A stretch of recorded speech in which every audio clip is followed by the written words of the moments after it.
우리 교회가 방음 이 울림만 잘 되면 소리문화의 전당에서 지금 발표회 듣는 것 같은 그런 느낌입니다. 아쉽네요. 우리 교회 건축이.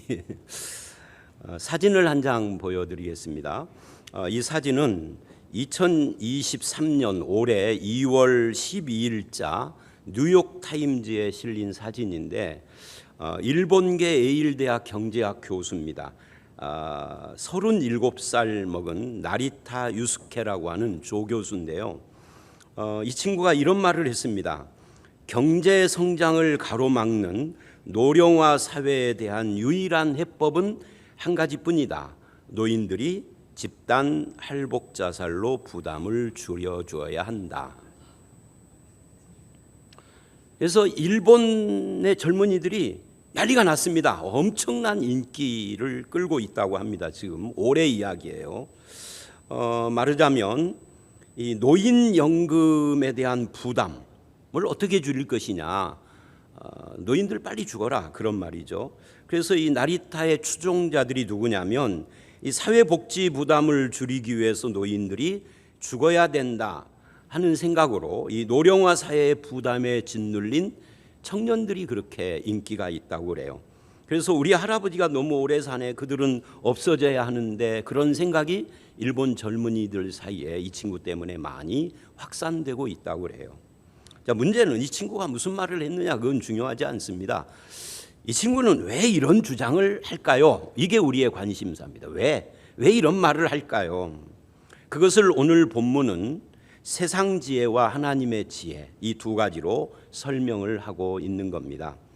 먼저 13절을 보시면, 이 13절을 보면서 제게 드는 첫 번째 생각이 뭐냐면, 왜 갑자기 지혜가 튀어나올까?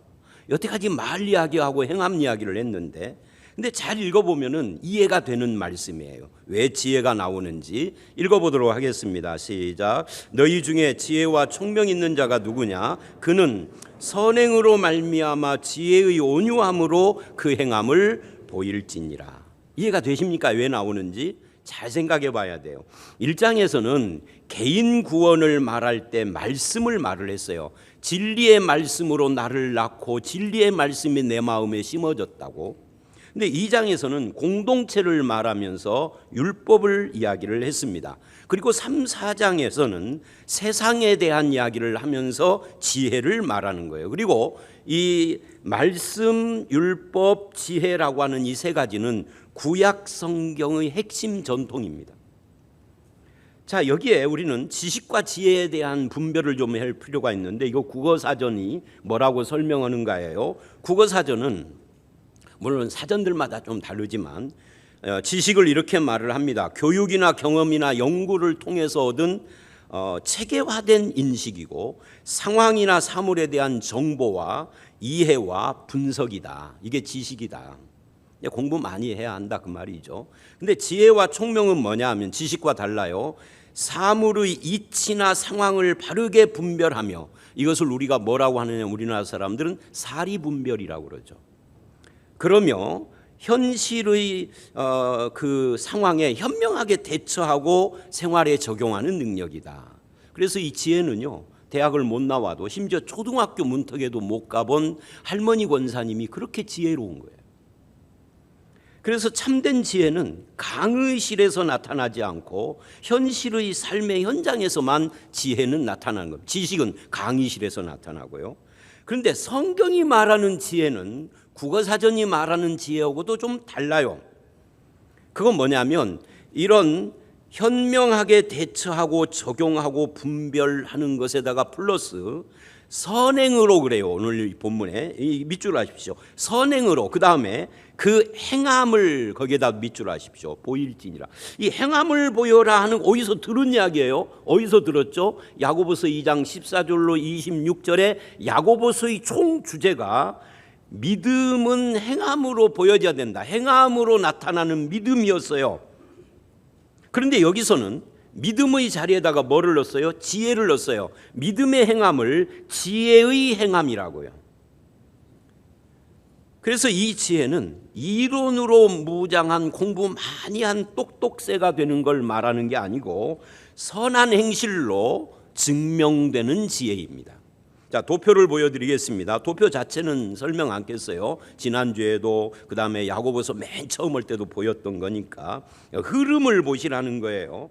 이 3장 1절로 12절은 이 행함이 뭐냐 할 때 1, 2장과는 달리 1, 2장에서는 긍휼을 말하고 여기서는 혀의 문제, 말의 문제를 말했는데 이 말의 문제는 마음의 문제다. 즉 내 마음에 가득 채운 것이 무엇이냐가 말로 나타난다는 거예요. 그래서 말의 문제가 지혜의 문제로 변하고 말의 문제가 선행, 행함이라는 이 선행의 문제로 변한 거예요. 요거를 공동 번역과 새 번역 이 둘을 종합해서 다시 번역을 하면 이렇게 돼요. 온유한 마음을 가지고 착한 행실을 함으로 그 증거를 보여라. 지혜의 증거 말하는 거예요.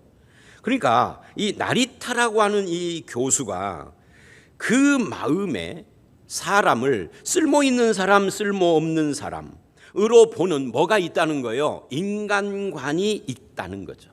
그런 인간관 때문에 즉 이 말을 다른 말로 하면 사람을 쓸모 없음으로 나누는 것을 성경은 뭐라고 그러냐면 온유함이 없다 그러는 거예요. 온유함이 없기 때문에 똑똑하기만 해서 너희는 빨리 죽어라 집단 할복자살을 하라 하는 말이 가능했다는 이야기죠. 그래서 3장 13절로 18절은 이 두 마음의 뿌리가 뭐냐 할 때 지혜와 연결시킨 거예요. 너희 중에 지혜와 총명이 있는 자가 누구냐 하고 물은 뒤에 이렇게 말을 하죠. 선행으로, 즉 선행이 뭐냐? 지혜의 온유함으로 그 행함을 보여라 라고 한 겁니다. 네가 참으로 지혜롭고 똑똑하다면 착하고 온유한 삶으로 그 지혜를 드러내봐라. 아니면은 가짜다 그 말이에요. 그래서 성도의 삶에는 지혜와 선행이 항상 공존하는 겁니다. 믿음과 행함이 공존하는 것처럼 이 신앙의 선한 생활화가 이루어져야 한다 하는 것을 지금 이렇게 말하고 있는 거죠. 앞에서는 말을 많이 하고 똑똑하고 좌중을 주도하는 사람인데 그래서 지혜와 총명한 사람이냐고 물으면 그건 아니다 하는 거예요. 여기서 지혜의 온유함에다가 밑줄을 하십시오. 이게 핵심이기 때문에요. 여기는 여러 가지 학자들의 해석이 있지만 다 거두절미하고 결론을 말하면 지혜는 온유함을 특징으로 한다 그런 말이에요. 그것으로 행함을 보이는 사람이 지혜로운 사람이다. 아무리 똑똑하고 논리정연을 하고 말을 유창하게 해도 온유함이 빠져 있다면 참 지혜가 아니라는 거죠. 그 사람 말이 다 맞는데 이상하게 그 사람 말을 들으면 교회를 안 나오고 싶어. 왠지 편을 갈라 싸워야 할 것 같아. 속이 상해요. 분노가 일어요. 혈과 육이 자극을 받아요. 왜? 온유함이 없는 똑똑함이기 때문에. 말만 잘하는 거죠. 그래서 이 지혜는 두 가지가 있다라고 14절 이하에 말하고 있는 겁니다. 그 첫 번째가 뭐예요? 14절로 16절. 거기에 너희 마음속에, 이 마음속에 뭐가 있느냐가 중요하다라는 이야기죠. 이 우리 마음속에 땅의 지혜, 이 땅의 지혜는 세상적 지혜예요. 옛날 성경 번역에는 그 세상적 지혜가 가득 찬 모습을 지금 그리고 있습니다. 한번 읽어봅니다. 14절 시작. 그러나 너희 마음속에 독한 시기와 다툼이 있으면 자랑하지 말라. 진리를 거슬러 거짓말하지 말라. 이러한 지혜는 위로부터 내려온 것이 아니요 땅 위의 것이요 정욕의 것이요 귀신의 것이니 시기와 다툼이 있는 곳에는 혼란과 모든 악한 일이 있습니다. 여러분 성경을 이해하기 쉽게 하려면 어떻게 해야 된다고요? 도표로 정리해 봐야 한다고요. 꼭 도표일 필요는 없지만 그래서 도표로 정리를 하면 어떤 것이 딱 뚜렷하게 나옵니다. 그게 뭐냐면 15절을 가운데다 놓고 이게 핵심이에요. 14, 16절이 같은 말을 하고 있다는 거예요. 감싸고 있는 거죠. 네 가지를 말을 합니다. 시기, 다툼 여기까지는 같죠. 그 다음에 자랑이 16절에서는 혼란으로, 같은 이야기, 자랑. 사람이 자랑을 많이 하면 혼란합니다. 사람들이 막 요란하게 됩니다. 막 시기 다툼이 일어나고, 그 다음에 진리를 거슬러 거짓말하는 것이 모든 악한 일의 열매와 연결이 돼서 같은 이야기를 합니다. 결국 자기를 드러내려고 하는 이 세상적인 지혜는 하나님을 대적하고 다투고 요란하게 만든다는 거죠. 그래서 이 모든 것이 어디서부터 출발을 했느냐 할 때 시기 질투로부터 출발을 한 겁니다. 시기 질투에서 다툼이 나오고 혼란이 나오고 모든 악한 일이 나오는, 그 시기 질투의 첫 번째가 뭐예요? 독한 시기이죠. 여기 독한이라는 말은 젤롯, 열정이라는 말이에요. 그러니까 이 열정적으로 시기를 하니까 이걸 시기에다 열정이라는 좋은 말 붙이기가 그러잖아요. 그러니까 다시 번역을 하면 지독한 시기와 질투입니다. 어떤 목사님이 자기 교회 교우에게 받은 편지라고 쓴 글을 제가 읽었어요. 이런 내용입니다. 나이도 학벌도 같은 친구였는데 그 사람이 내가 가진 것보다 더 좋은 것을 소유했다고 느끼면 질투심을 느낍니다. 나에게 없는 좋은 집, 좋은 차, 나보다 더 좋은 직업, 더 잘 되는 사업에 대한 자랑을 들을 때 저는 질투를 느낍니다. 전에는 내 신세를 졌던 사람이 악착같이 열심히 노력해서 성공했다는 소식을 들을 때 그들의 고생은 보이지 않고 극심한 질투를 느낍니다. 나보다 늦게 믿은 사람이 믿음의 성장을 볼 때 그가 받은 하나님의 복을 감사하기보다 비통해합니다. 누구 집 아이가 좋은 대학에 들어가서 좋은 직장에 들어갔다는 말을 들을 때 나는 내 자식에 대해서 자랑할 것이 없다는 것 때문에 질투를 느낍니다. 우리 아이는 나쁜 친구를 사귀지 않고 공부만 해요라는 소리를 들으면 자식 자랑은 팔불출이라고 비아냥거리고 싶어집니다. 아침에 잠에서 일어나 눈을 뜰 때 하나님께 하루를 감사함으로 맡기고 시작해야 하는데 감사함은 어디로 가고 분하고 속상한 마음으로 하루를 시작합니다. 목사님이 이 질투에서 빠져나올 수 있는 길은 무엇인가요? 이게 그분의 편지 질문입니다. 이런 사람, 이 자기의 열정, 시기가 담긴 이 열정을 다스리지 못하면 다툼에 빠지게 되죠. 아무리 똑똑하고 언변이 능하고 논리가 정연해도 그 입에서 나오는 말들이 마음을 상하게 한다면, 사람의 실족시킨다면, 시기와 경쟁심을 드러내는 데 사용된다면, 교회를 요란하게 한다면, 그래서 교회에서 편을 가르고 분당을 짓는다면 그거는 악한 열매다는 거예요. 예를 들면 목사님에게 가까이 하는 것이 교회의 주도권을 쥐는 것으로 착각을 하고 교회를 휘젓는 사람들이나, 그렇게 못하는 쪽에서 상처를 받고 시기 질투에 빠지는 것이나, 다 이게 혼란이에요. 악이에요. 다른 교회는 모르겠습니다. 우리 교회는 없어요, 그런 거. 저거 좀 더 가까운 사람들이 있겠지만 그들이 뭐 교회에서 주도권, 언감생심, 꿈도 꾸지 마십시오. 저는 그런 거는 뭡니다. 23년 겪어보셨잖아요. 지난 사람 없습니다. 그런 거. 그 입 꼬매십시오. 23년이 지나도 아직도 그런다면 그거는 혼란입니다. 악한 일입니다. 세상적 마귀적 지혜입니다.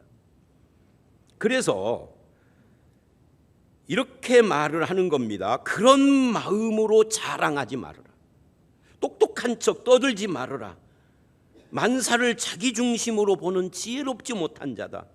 가정과 교회와 세상의 중심이 자기라고 착각하는 자기 중심에 빠진 인생이다. 그래서 자랑하는 것은 혼란을 일으킨다. 이 혼란이라는 말 옆에 무질서라고 써놓으십시오. 무질서에 빠집니다. 자기 자신이 혼란에 빠지고 자기가 있는 곳, 가정, 교회, 사회를 혼란에 빠지고 무질서하게 만드는 겁니다. 그래서 교회에서 열심을 내거나 교회의 직분을 수행하는 것도 무엇을 얻기 위하고 인정받기 위한 욕망이 되어버린다면 그것은 다툼과 혼란을 일으키는 것이죠. 이런 사람은 누구냐? 진리를 거슬리고 거부하는, 거짓으로라도 무엇인가를 이루고자 하는 그런 욕망으로 지혜를 사용하는 악한 자다는 거죠. 이것은 겸손하고 온유한 성품의 문제예요. 하나님을 신뢰하는 믿음의 문제고요. 자기 인격이 말씀에 영향을 받는 문제이고요. 다른 사람에 대한 진실과 정직이라고 하는 삶의 자세의 문제란 말이죠. 이것이 참된 지혜요 총명인데 하나님에 대한 신뢰를 잃으면 아무리 똑똑해도, 그래서 그 사람이 하나님을 신뢰하지 않는데 목사인데 교회를 부흥시킨다면 그것은 하나님 보시기에는 진정한 부흥이 아니라 어리석은 세상적인 것이다, 그런 뜻입니다. 광주의 어느 교회에서 실제로 있었던 이야기인데요, 담임 목사님이 있는데 새 목사님을 뽑았어. 그래가지고 목사가 둘인 교회가 되어버린 거죠. 전에 있었던 이야기입니다. 요즘 이야기가 아니라 이제 지금 그 교회는 나눠져 있어요. 그런데 굉장히 큰 교회입니다. 광주에서 뭐 1, 2등 다투는 그런 교회랍니다. 그런데 둘로 나눠졌어. 이제 주일날 예배를 드리는데 예배당은 하나야. 마이크가 2개요. 양쪽에 마이크 2개요. 찬송은 350장 합시다 그런데 여기서는 218장 합시다 그래. 그걸 같이 부르는 거예요. 이쪽에 앉고 이쪽에 앉아서. 상상을 해보십시오. 장로님이 둘이 나와서 기도를 함께 합니다. 전능하신 하나님, 거룩하신 하나님. 도대체 이게 목사가 설교를 하는데 설교가 둘이에요. 이게 온전하겠어요? 그래서 막 멱살 잡고 싸우고 그러다가 감옥에 들어가서 결국은 재판을 받아가지고 재산을 둘로 나눠서 짜게져 나갔습니다. 아마 광주 좀 아는 분들은 어떤 교회인지 다 알 거예요. 어째서 이런 일이 있을까요? 지나친 열심과 거기서 나오는 독한 시기와 다툼과 혼란 때문이다. 그 자체가 악한 일이다. 결국 선한 열매를 맺지 못하는 어리석은 지혜다라는 이야기입니다. 참된 교회의 모습은 성도의 만남과 대화가 활발하고 그 만남을 통하여서 경쟁과 시기를 부추기는 것이 아니라 섬김과 위로와 격려가 일어나도록 하는, 이것이 참된 교회죠. 교회는 성도들의 마음에 이것을 심어야 하는 겁니다. 세상에서 당하는 온갖 고초와 시달림과 상처들이 그 교회에 와서 치유되고 밝고 건강한 모습으로 삶을 살 수 있도록 해주는 것이 교회가 해야 할 일이잖아요. 우리 교회가, 저는 그런 교회가 되기를 꿈꿉니다. 그런 교회를 만드는 일에 목사와 여러분들이 하나가 되어야 합니다. 15절을 보면 14, 16절의 중간에 이 모든 것들의 근원이 뭐냐, 이 악한 것들의 근원을 3가지로 이야기를 합니다. 한번 읽어봅니다. 15절 시작. 이러한 지혜는 위로부터 내려온 것이 아니요 땅 위의 것이요 정욕의 것이요 귀신. 거기 땅 위의 것, 정욕의 것, 귀신의 것. 근데 재미있는 것은요, 야고보서 4장 1절로 7절, 이제 다음 주에 1절로 4절이나 5절을 볼 텐데요, 거기에 보면은 이 3가지가 또 등장을 해요. 1절에 정욕, 4절에 세상, 7절에 마귀가 강조가 됩니다. 그런데 더 재미있는 것은 바울도 에베소서 2장 1절로 3절에 우리 잘 아시는 것처럼 이 셋을 또 말을 합니다. 죄로 죽었던 우리는 그때 어떻게 살았느냐? 세상 풍속을 쫓고 공중의 권세 잡은 자 마귀가 우리 육체의 욕심을 통로로 해서 나를 지배한다 그래요. 똑같은 이야기죠. 말하자면 정욕과 세상은 마귀가 우리를 공격하고 지배하기 위하여서 부리는 두 하수인이라는 거예요. 사탄이 우리 안에 근거를 갖고 우리를 파괴하는 것이 육체의 욕심이라고 하면, 정욕이라고 하면, 우리 밖에서 우리를 둘러싸고 있는 세상 풍속, 세상 풍속이 뭐예요? 세상의 악한 흐름을 따라서 맹목적으로 살게 함으로써 나를 지배한다는 거예요. 다툼과 혼란과 모든 악한 일의 출발인 이 독한 시기와 질투는 이 3가지의 뿌리를 받고 있다는 거죠. 그래서 첫 번째로 땅 위의 것, 이 땅 위의 것에 대한 옆에다 세상적인 것이라고 써놓으십시오. 이 말은 우리가 세상의 표준과 가치를 따라서 살아간다는 뜻입니다. 이 세상의 가치관은 우리 마음에 끊임없이 열등감을 불어넣고 분노를 유발시키고 질투와 시기심을 일으킵니다. 나보다 나은 위치에 있는 사람을 보면 자연스럽게 지가 뭔데? 라는 마음이 생기게 합니다. 하버드 대학 연극과에서 흑인 노예를 조상으로 둔 학생이, 흑인이겠죠, 연극 연습을 하다가 이게 연극인 줄을 뻔히 아는데 연극 속에서 자기를 모욕하는 그런 장면에 분노가 폭발을 해서 파트너를 칼로 찔러 죽였어요. 왜 그랬죠? 마음속에 열등감을 해결하지 못해서. 그것이 나보다 좋은 자리와 조건 가진 사람에 대한 분노와 시기 질투로 나타난 겁니다. 근데 이것이 세상에서만 그러는 건 아니에요. 마태복음 20장을 보면 예수님의 제자들에게도 이것이 있었어요. 요한과 야고보의 어머니가 와서 예수님께 막 사정을 합니다. 당신의 나라에 임할 때 우리 두 아들을 좌우편에 앉게 해주십시오. 그러니까 10명의 제자들이 난리가 났어요. 시기 질투고 막 폭발을 한 거죠. 그래서 막 싸워요. 그때 예수님이 이렇게 말을 했어요. 세상 집권자들이 구하는 것이 바로 너희들의 그 모습이다. 그러나 하나님의 나라에서는 으뜸이 되고자 하는 자는 뭐가 되라? 종이 되라 그래요. 이 종이라는 말이요, 인권이 없는 그 당시의 노예를 가리키는 겁니다. 이 말은 가장 비참한 말이었어요. 인권이 없는 존재니까 가장 모욕적인 인간 모욕의 말이 그게 종이라는 표현인데, 이 말을 가지고 예수님은 가장 위대한 말로 바꿔버린 겁니다. 종이 되라라고. 그러면서 이렇게 말을 해요. 인자가 온 것은, 하나님의 아들 예수님이 온 것은 섬김 받으려 온 것이 아니라 도리어 섬기기 위하여서고 자기 목숨으로 대속하기 위하여, 자기도 종이 되러 왔다는 거죠. 그래서 시기와 질투를 치료하는 첫 번째 방법이 뭐겠어요? 섬김의 가치를 아는 겁니다. 이게 신자의 모습인 거죠. 남을 다스리고 짓밟고 누르는 것에서 삶의 보람을 찾지 마시고 섬기는 것이 더 위대한 것임을 깨닫는 거. 이것이 대안이다 그 말이에요. 남을 지배하는 자부심이 아니에요. 내가 이래봬도 얼마나 높은 자야 하고 자부심을 갖는 것은 쓰레기고, 남을 섬기는 데서 보람과 긍지와 가치를 얻는 것이, 이게 위대한 것이죠. 그게 신앙이죠. 그런데 오늘날은 교회 안에서조차도 세상이 보입니다. 교회 안에 있는 세상, 이게 야고보서의 주제거든요. 우리는 세상의 가치를 가지고 교회 안에서 그 세상적인 가치와 사고를 반영하려고 그럽니다. 그 중에 하나가 교회의 직분이죠. 직분을 계급으로 생각하는 거예요. 기대했던 직분을 못 얻으면 분노를 합니다. 왜? 세상적인 가치를 갖고 있기 때문에. 신앙생활의 목적을 사람에게 인정받고 출세하는 계급의식으로 생각하기 때문에 그런 겁니다.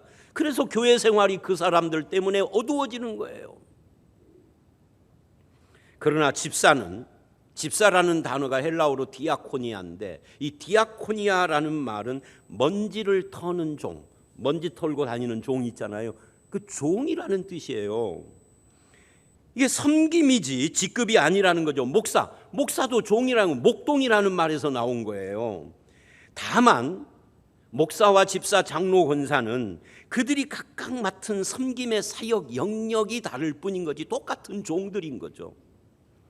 그것을 통해서 보람을 얻고 진정한 삶의 의미를 느끼도록 부름받은 존재라는 것이죠. 너는 되고 내는 왜 안 되느냐는 시기질투의 문제가 아니라는 이야기예요.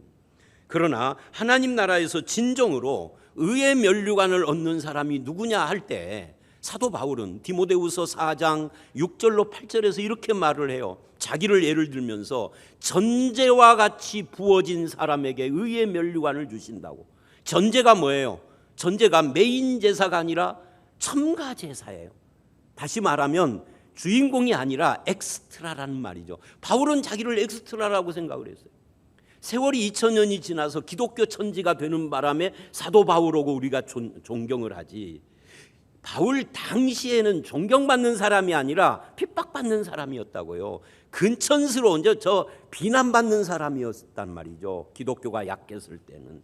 그래서 자기는 전제처럼 엑스트라다. 그런데 엑스트라처럼 내가 하나님 나라를 위하여서 내 인생을 부어드릴 때 하나님은 나에게 의의 면류관을 준비했는데, 그것이 나만이 아니라 예수 믿는 모든 사람에게도 주시는 것이 의의 면류관이다.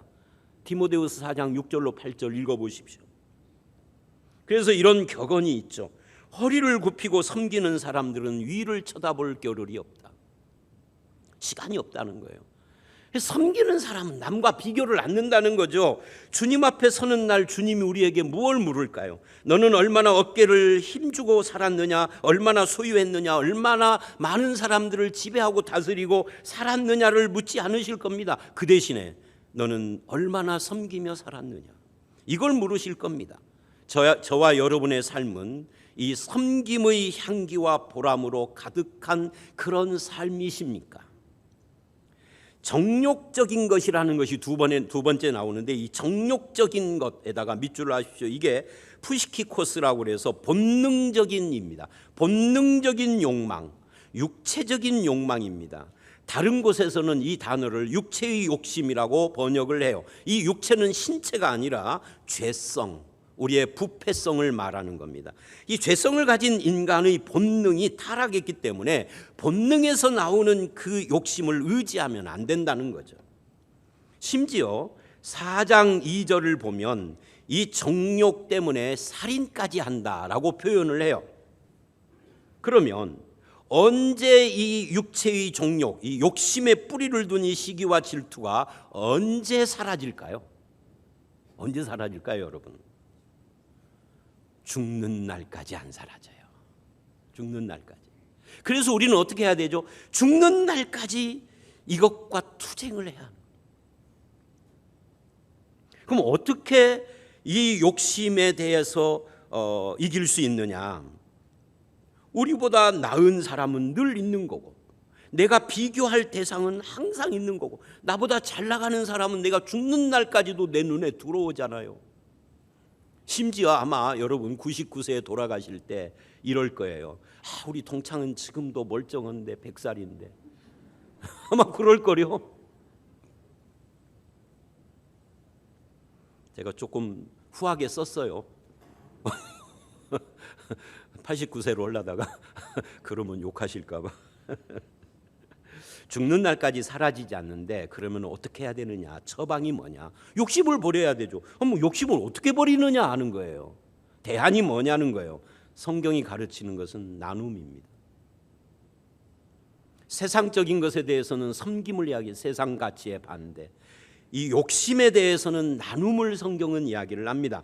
요한복음 3장 16절은 말씀하기를 예수님이 누구냐? 세상을 이처럼 사랑하사 독생자를 주신 하나님의 선물이라고 합니다. 이게 예수님입니다. 사람은 얻기 위하여 땀을 흘리지만 성경은 주는 것이 받는 것보다 복되다 그래요. 주님 앞에 서는 날 주님은 우리에게 얼마나 많이 벌었느냐라고 물을까요? 아니면은 얼마나 드렸느냐고 물으실까요? 참으로 가치 있는 일을 위하여서, 참으로 영광스러운 일을 위하여서 자기를 드리는 삶, 이것이 참으로 가치 있는 거죠. 미국 초기에 청교도들은 두 가지를 죄악시했다고 그래요. 첫 번째는 일하지 않고 먹는 것, 그래서 노동의 신성함을 강조해. 이게 개신교의 뿌리거든요. 그 다음에 두 번째는 재산을 남기고 죽는 것을 수치라고 생각을 했대요. 그래서 그들은 죽기 전에 자기 재산을 하나님을 위하여 이웃을 위하여 내놓기를 기뻐했다고 합니다. 그것이 오늘날 미국에 뭘로 남아있느냐 하면 미국의 수많은 유명한 대학들, 소위 아이비리그, 하버드니 뭐니 하는 이 대학들의 역사를 한번 인터넷 같은 데서 한번 봐보십시오. 요즘은 한글 번역으로도 되니까. 그 애초에 그 학교들이 전부 다 기독교가 세운 거예요. 지금은 다 세속화되어 버렸지만. 그리고 미국의 수많은 구제기관들, 한국에도 많이 나와 있죠. 제가 일부에 또 이거 잘 몰랐는데 BBC라든지 JC 있잖아요. 그런 거 아시는 분들 있잖아요. 라이온스 또 있죠. 하여튼 많아요. 우리나라의 단체들이. 그 연역을 살펴보면 거의 10에 8이나 9은 기독교로부터 출발한 건데 그게 미국입니다. 어떻게 출발했느냐 할 때 이 구제기관과 대학들이 전부 다 청교도들이 죽을 때 자기 재산을 바쳐가지고, 그것이 오늘날 미국을 세운 거잖아요. 미국이 옳다 그러다 이야기가 아니에요. 빌립보서 2장 5절로 8절에 의하면 예수님은 모든 것을 주고 가신 인생이었습니다. 읽어봅니다. 시작. 너희 안에 이 마음을 품어라. 그리스도 예수의 마음이니 그는 근본 하나님의 본체시나 하나님과 동등됨을 취할 것으로 여기지 아니하시고 오히려 자기를 비워 종의 형체를 가지사 사람들과 같이 되셨고, 여기 자기를 비워 라는 이 말은 자기의 모든 것을 우리를 위하여 주셨다는 거예요. 그러면서 주님이 너희 안에 이 마음을 품으라고 우리에게 요구한 거예요. 내가 이 세상 살 동안 나에게 청지기로서 하나님이 주신 생명, 재산, 재능, 능력을 맡기신 것을 가지고 하나님을 섬기고 이웃을 섬기는 일에 써야 된다라는 그런 이야기입니다. 마지막 결산의 시간에 물으실 거니까 너는 내가 준 생명으로, 재물로, 재능으로, 재능과 기회를 가지고 얼마나 나누고 섬기는 삶을 살았느냐? 이게 주님이 물으실 거예요. 주님이 보는 성공의 척도는 바로 거기에 있는 겁니다. 사심 없이 내 욕심의 동기와 상관없이 섬기고 나눌 수 있었다라고 하는 그 부분이 우리에게 얼마나 될까? 주는 것을 자부심으로 알고 살아가십시다. 거기에는 질투와 시기심으로부터의 자유가 있는 거예요. 그 다음에 마지막 세 번째, 귀신의 것. 옆에다 그렇게 써놓으십시오. 마귀적인. 이게 옛날 번역은 마귀적인이에요. 말하자면 우리의 말과 행동과 태도에 사탄의 영향을 받는다, 그 말이거든요. 성경은 사탄을 뭐라고 하느냐 하면 유다서 6절을 보면 이렇게 말을 해요. 자기 주의를 지키지 아니하고 자기 처소를 떠난 천사들이라. 자기 지위를 지키지 않고 떠났다, 이 말은 뭐예요? 사탄이 자기 이상의 존재를 바라봤다는, 그 자기 이 천사의 이상은 누구죠? 하나님이죠. 그래서 자기 지위를 안 지켰다는 거예요. 이사야서 14장은 지극히 높은 이와 같아지리라 그랬어요. 결국 사탄의 범죄는 뭐냐? 자기 이상의 존재가 되려고 했다는 거죠. 선을 넘은 거예요. 피조물인데 하나님이 되려고 했고 하나님이 주신 자리를 이탈해버린 겁니다. 욕심과 시기 때문에. 언제나 내가 무엇이 되려고 하는 것이죠. 내가 다른 사람이 되려고 하는 것으로부터 이 타락이 시작이 된 것이죠. 그래서 디모데후서 3장 3절을 보면 말세의 고통하는 사람들의 특징들을 쭉 열거하면서 뭐를 말을 하느냐면 원통함을 풀지 않는다 이래요. 말세가 지금 우리들 시대이거든요. 원통함을 풀지 않는다. 이게 뭐죠? 원통함이 언제 내 마음에 들어오죠? 여러 가지 경우가 있지만 오늘 본문과 관련하면 다른 사람과 비교할 때 원통함이 들어오는 겁니다. 원망이 생기죠. 서운함이 생기죠. 내가 왜 이런 집에서 태어났을까? 나의 부모는 왜 이런 사람일까? 내가 이건희 아들로 태어났어야 하는 그런 거잖아요. 그때 끼어드는 것이 뭐예요? 사탄이라는 겁니다. 원망의 마음과 탓하고 책임을 전가하는 마음과 미움과 증오와 한 맺힌 마음, 그때 사탄이 끼어들어. 그럼 신앙이라는 건 뭐예요? 신앙이라는 것은요, 내가 나 되는 겁니다. 하나님이 창조한 나, 이걸 찾는 것이죠. 그래서 바울이 늘 하는 말이 뭐예요? 나의 나 된 것은 하나님의 은혜다, 그런 거예요. 나의 나 된 것, 내가 참 나가 되는 거잖아요. 불교적인 이야기가 아닙니다. 다른 사람을 쳐다보지 않는 거예요. 그래서 로마서 12장 1, 2절을 보면 그 영적 예배에 대한 이야기를 하면서 이 세대를 본받지 말고 마음을 새롭게 함으로 변화를 받으라 한 다음에 3절에 이럽니다. 한번 읽어볼까요? 3절 시작. 마땅히 생각할 그 이상의 생각을 품지 말라 그래요. 그런 다음에 은사를 쫙 이야기를 하는 겁니다. 말하자면 우리에게 주신 은사들이 다 다르니까 마땅히 생각할 이 이상, 그 이상의 존재, 이걸 바라보면 안 된다는 거예요. 왜 이런 이야기를 할까요? 하나님이 주신 자리가 있다는 거예요. 하나님이 주신 생명, 재능, 기회, 은사. 그런데 우리는 다른 사람을 바라보면서 내 삶을 못 살아요. 내가 못 되는 거죠. 남의 인생을 살고 싶은 거죠. 여기서 불행이 있는 거예요. 나는 왜 노래를 못 부르는가? 제가 맨날 설교 시간에 그러잖아요. 나는 왜? 그러니까 교인들이 가끔 저를 위로해. 목사님 노래 잘 부르는. 아니, 그거는 그냥 목소리가 좀 그런 거고, 저는 사실은 아직도 계명을 못 읽어요. 개 이름을. 그러니까 노래를 못 하는 거죠. 그냥 대충 하는 거죠. 그러면 나는 왜 노래를 못 부르는가? 거기서 끝나야 되는데, 근데 왜 강 집사님은 노래를 잘하는 거야? 이렇게 되면 잠깐만 남의 인생을 살려고 하는 거죠. 그러지 말고 내가 노래를 못하면 노래를 잘하고 음악을 잘하는 분을 세우면 될 거 아니에요. 그 대신에 나에게 주신 고유한 내 삶의 영역이 있다는 것을 믿고 그것을 충실하게 살면 되잖아요. 내 삶의 영역이 아닌 것은 남에게 맡기고요. 그러면 남에게 맡겼으면 내 삶의 영역이 아니면 그 사람을 잘할 때 칭찬하면 되는 겁니다. 그래서 디모데전서 2장 20절 22절을 보면 이런 말을 해요. 하나님의 집에는 큰 그릇도 있고 금그릇도 있고 작은 그릇도 있고 나무 그릇도 있다고요. 이걸 기억을 해야 합니다. 그리고 각자가 자기 영역에서 쓰임받는 감사가 있는 겁니다. 큰 그릇을 부러워하고 큰 그릇을 시기하고 그러면 불행이 시작되는 거예요. 하나님의 집에는 모든 그릇이 다 필요해요. 나는 작지만, 재능이 없지만, 큰 재능은 없지만, 대단한 것을 갖고 있지 못하지만, 못한 대로, 부족한 대로, 적은 대로 하나님께 쓰임받는다는 감사와 감격, 이거를 놓치지 마시기를 주의 이름으로 축원합니다. 여러분, 우리 이 코로나 때 우리 교회 우리나라 전체가 그랬습니다만 예배를 못 드리니까, 또 예배를 재개한 뒤에도 이 마스크를 못 벗어 성가대를 못 하니까 독창이나 중창을 세웠잖아요.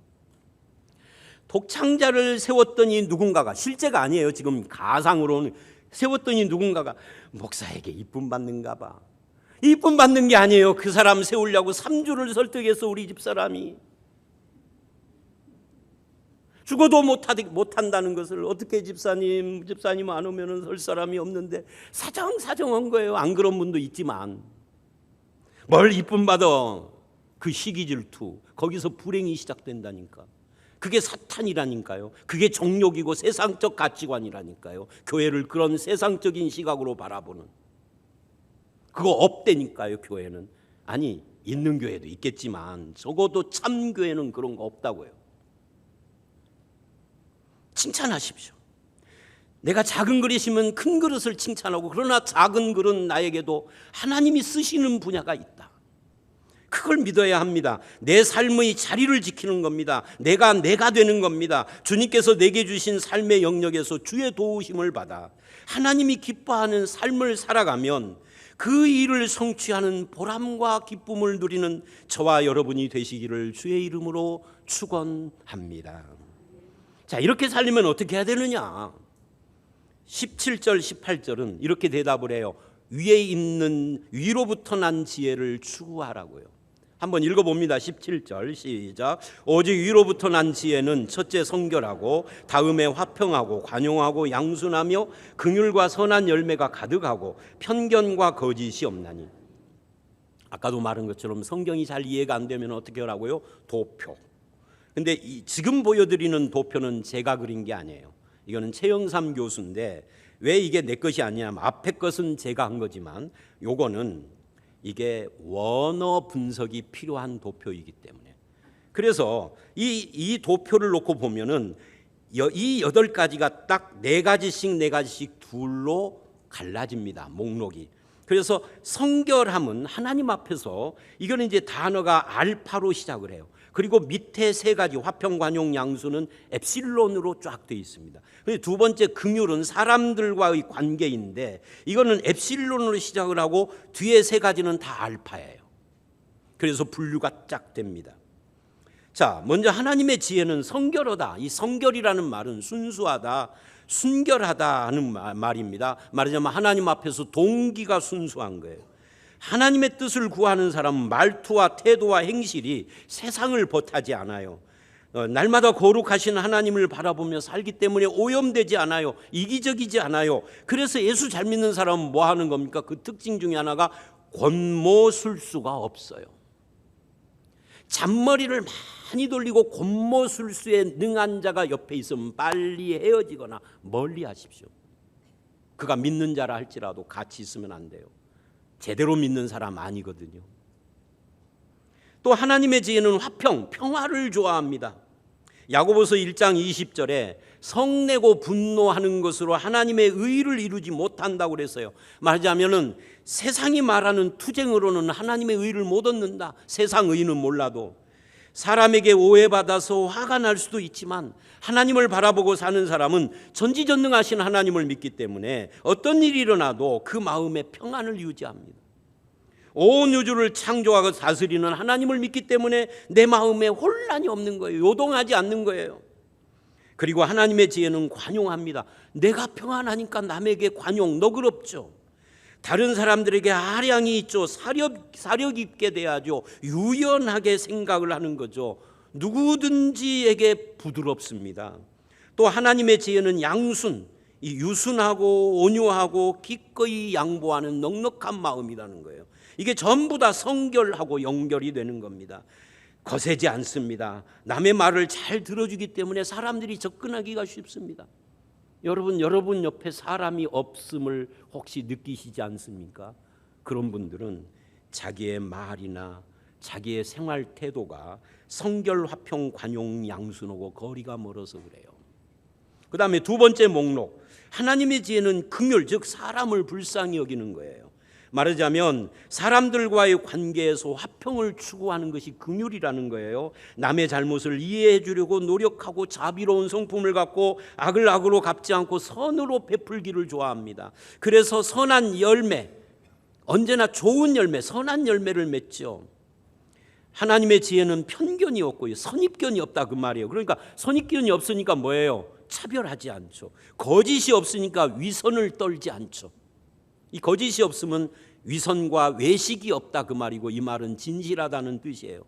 하나님의 지혜를 찾는 사람이기 때문에 흔들리지 않는 거죠. 사람의 평가에 이 시류에 좌우되지 않고 위의 것을 바라보며 심판하실 하나님 앞에서 한쪽으로 치우치지 않고 위선으로 꾸밀 필요가 없고 꾸준히 바르게 사는 겁니다. 표리부동하지 않아요. 야고보식으로 말하면 믿음과 행함이 불일치를 일으키지 않는다 그 말이에요. 3장식으로 말하면 지혜와 선행이 함께 간다는 이야기예요. 하나님과 사람 앞에서 일관성이 있는 거죠. 그 언행이.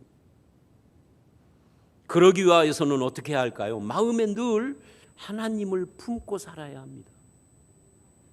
방세라는 유명한 책을 쓴 파스칼 아시죠? 이 파스칼은 천재였답니다. 어떻게 천재냐면 이 수학자, 물리학자, 철학자였었는데요. 12살, 우리나라 나이로 13살, 이제 윤 대통령 나이로는 12살, 초등학교 6학년 나이. 그때 벌써 논문을 쓰기 시작했다. 이야, 또 질투가 생기네. 우리 손자들은 아직 논문 못 쓰는데 이러면 안 되는 거죠. 엄청난 친구예요. 친구? 오래된 사람이에요. 그런데 15살 때는 중학생이죠. 온 유럽의 지성들이 감탄을 했을 정도랍니다. 얼마나 똑똑한지. 그런데 이 사람이 32살에 하나님을 알게 돼요. 그리고 평생 그 32살에 믿을 때 고백한 내용을 글로 써서 자기 주머니 이 포켓, 윗주머니 포켓에다 넣고 죽을 때까지 살았대요. 죽고 난 뒤에 이 종이를 발견을 했어. 39살에 죽었어요. 그러니까 7년을 하나님을 믿고 죽은 거죠. 그 젊은 나이에. 근데 이렇게 써 있더랍니다. 아브라함의 하나님, 야곱의 하나님, 그러나 철학자나 과학자의 하나님은 아니다. 확신, 사랑, 기쁨, 평화, 의로우신 하나님 아버지, 세상은 당신을 알지 못했어도 나는 하나님을 알았습니다. 기쁨, 기쁨의 눈물. 이렇게 써 있더래요.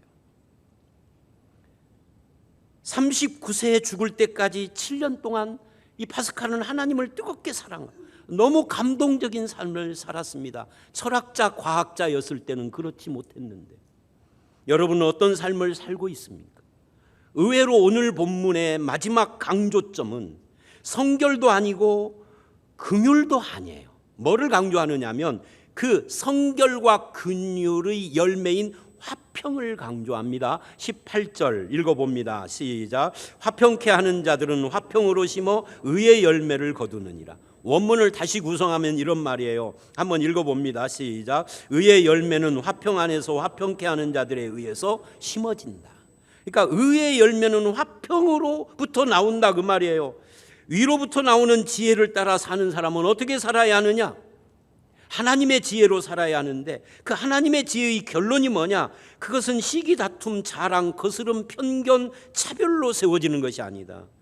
1장 2절에 성내는 것이 하나님의 의를 이루지 못했다는 것처럼 하나님의 지혜로 사는 사람은 언제나 그 말과 행실에서 누구에게서나 어디서나 화평을 심는 사람이다. 제가 이 설교를 준비하면서 우리 교회의 주보를 봤어요. 내가 만든 주보인데 디자인은 송정민 집사님이 했어요.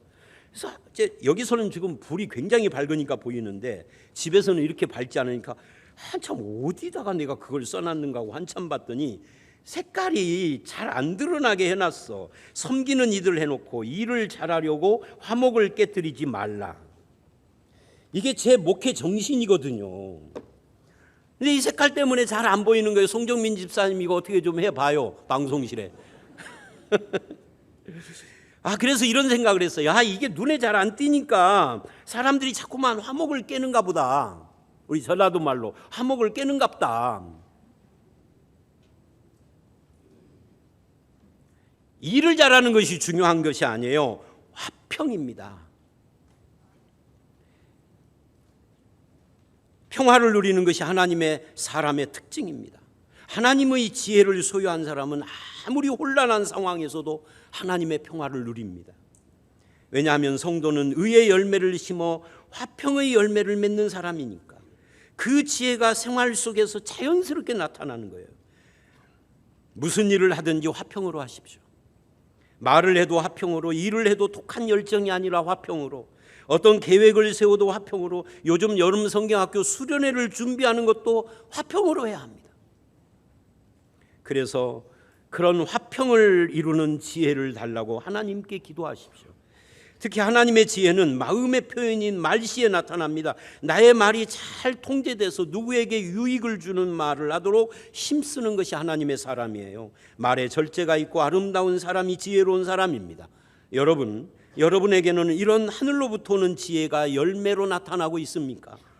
여러분을 통해서 가정교회, 내가 속한 직장 모임에 평화가 이루어지고 있습니까? 그렇다면 여러분은 하늘로부터 오는 지혜를 소유한 사람이요, 행함으로 믿음과 지혜를 보이는 사람입니다.